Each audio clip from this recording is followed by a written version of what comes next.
দুই ছাত্রের মধ্যে বচসা, তর্কাতর্কি। পরিস্থিতি উত্তপ্ত হতেই মারধর। তার মাঝেই ছুরি হাতে এক ছাত্রের ওপর হামলার অভিযোগ। হাসপাতালে নিয়ে যাওয়ার পথে মৃত্যু পড়ুয়ার।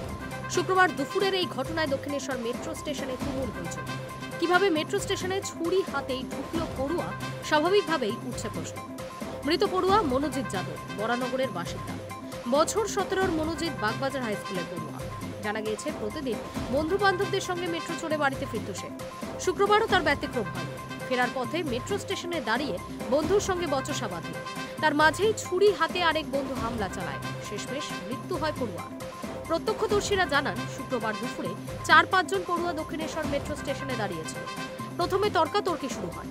উত্তপ্ত বাক্য বিনিময়ের মাঝে এক যুবক আরেকজনের ওপর ছুরি দিয়ে হামলা চালায় বলে অভিযোগ।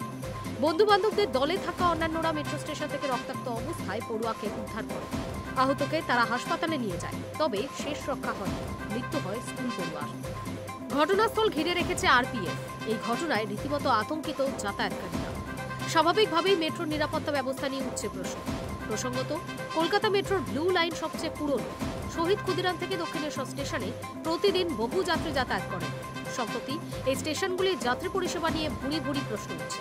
তার মাঝেই বন্ধুর ওপর ছুরি হাতে হামলার ঘটনায় আরও একবার প্রশ্নের মুখে মেট্রো কর্তৃপক্ষ।